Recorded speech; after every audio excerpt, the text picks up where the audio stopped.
Hello everyone, welcome back to my channel. Before starting the video, please subscribe and keep watching for more details videos. Coco Gauff advances at Canadian Open despite continuing struggles.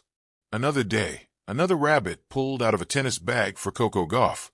Gauff, the 21-year-old world number 2, survived another day of subpar serving and scraped herself off the pavement of the Canadian Open to win her second consecutive three-set match, beating Veronika Kudermetova of Russia 4-6, 7-5, 6-2. It was Gauff's ninth win in 10 three-set matches this season. That scoreline might look fairly straightforward. It was anything but that on a temperate summer afternoon in Montreal.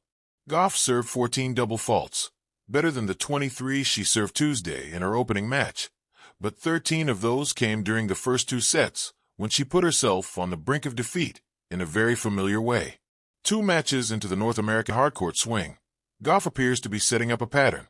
Whatever she manages to win during this part of the season, there won't be anything straightforward about it, with parts of her matches resembling slow-motion car wrecks that will be hard to watch and hard to turn away from until she gets the bugs out of a serve that can be devastating and disastrous from point to point. Obviously, I am so disappointed in myself when it comes to that part of the game, Gauff said in a news conference after the win. She said she made some changes to her serve over the past few weeks, and it's a work in progress. Serving really well in practice. So I just would like for it to transfer to the match. It does give positives that, okay, I'm winning these matches having literally like one part of my game on a crutch.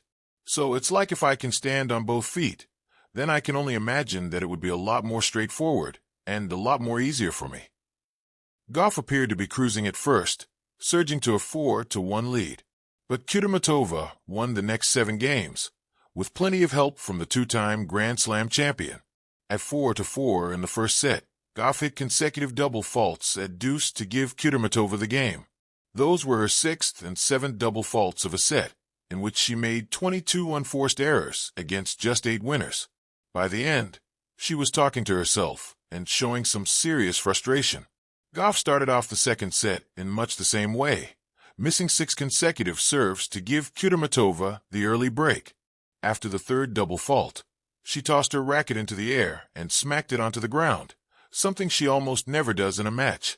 But just when it appeared she might go away, Gauff buckled in like she so often does, keeping herself close and drawing even midway through the set.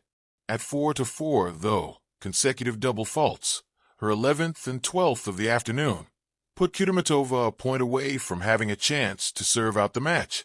Gauff saved those break points, though, and another won 2 games later on a point when a call went her way by a handful of millimeters.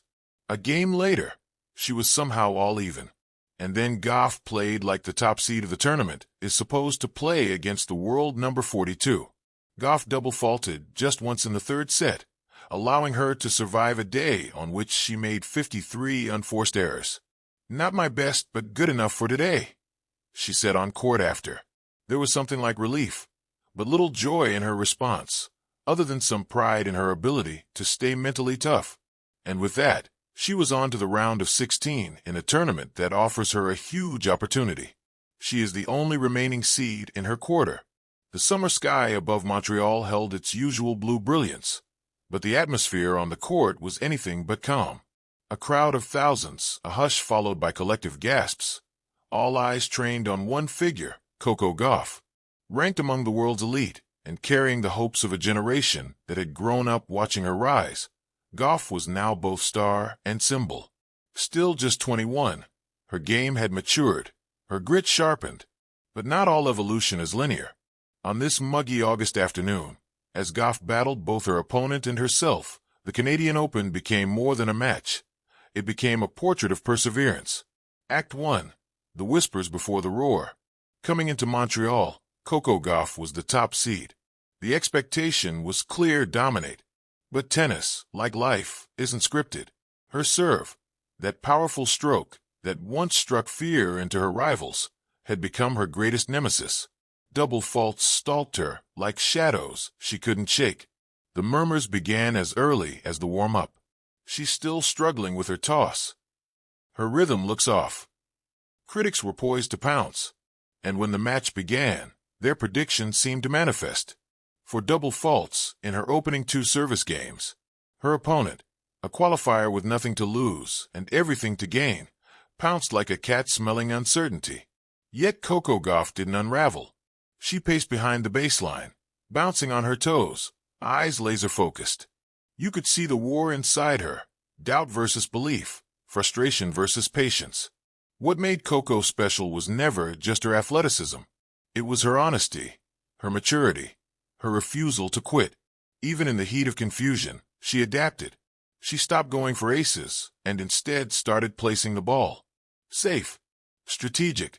Survival mode. Act 2. The battle beneath the surface. The scoreboard told a tale of close games, but it didn't reflect the deeper drama. In between each point, you could see Gauff talking to herself. A quiet monologue of self-coaching. She wasn't just playing tennis. She was rewiring her own mind. At one point, after another untimely double fault, Coco turned to her box and muttered something under her breath. Her coach, Brad Gilbert, leaned forward, offering a calm clap and a nod. No panic. Just trust. That nod was all she needed. The next game, she returned with fire. She won a 26-shot rally that ended with her screaming, "Let's go!" and slamming her fist into the air. The stadium erupted. It was a turning point.